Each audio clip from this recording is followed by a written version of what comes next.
Hey, what's up guys? Happy Friday. I'm going to do a short video today talking about pricing psychology. This is one of those things that, if we're serious about running businesses, which really implies that we're selling something, we need to just be aware of how people's brains work. And that includes us. Like what I'm going to show you, it's going to be short. It's an email that I received from, I don't know what to call him, just like a psychology expert who really specializes in speaking to e-commerce sellers. And by the way, you can join his email list for free. I'll put a link to his website in the description. This was an email he sent out earlier in the week, and I just love his content. I've been following him for years. His name is Nick Kalenda, and we're just going to look through this recent email and look at some like pricing hacks that honestly, like, my mind falls into the same little like traps that you can set for people that I'm going to be showing you. So it's going to be interesting. Let's get started. In the description of this video, I will link to Nick Kalenda's website. You're going to learn a lot, and it's not like you have to pay. Like, there's a lot of stuff that he has as paid content, but also a ton of great free content as well. So I'd recommend just signing up for the email list. And like I said, it's free. So that's where I got this content I'm about to show you. All right, so this is called Just Above Pricing. And I'm just going to kind of read it to you and kind of elaborate as I go. Prices above a round number, such as $20.05, can influence customers to upgrade their purchase. In a recent study, researchers sold coffee.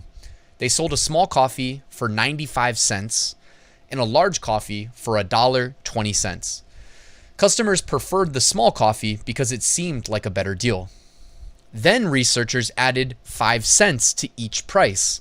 Now the small coffee is $1 and the large coffee is $1.25.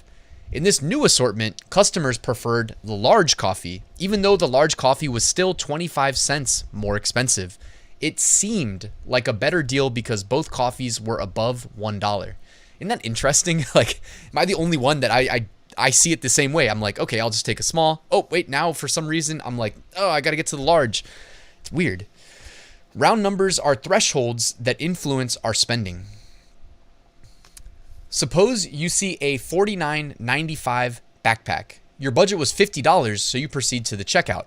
But with the total with tax is now $51.95.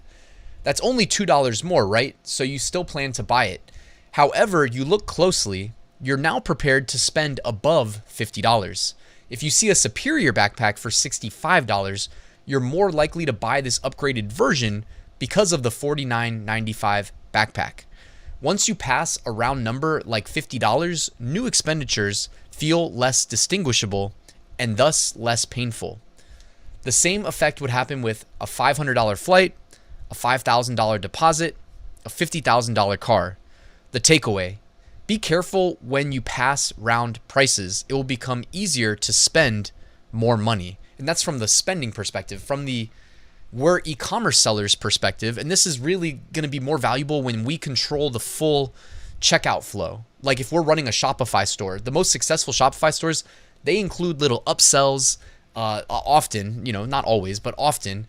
And you could even like programmatically like introduce upsells if somebody passes one of these pricing thresholds. Like, you go from $49.95 to, tax and shipping, now you're at $55. Oh, by the way, do you want to add on this premium upgrade for $10? Because you've crossed that $50 threshold, you're more likely to, maybe people are more likely to spend.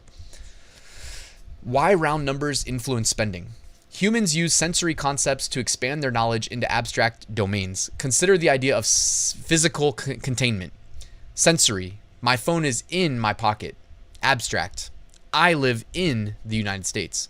When you imagine a geographic region, your brain constructs this mental image with the sensory concept of physical containment, and this effect influences your perception and behavior.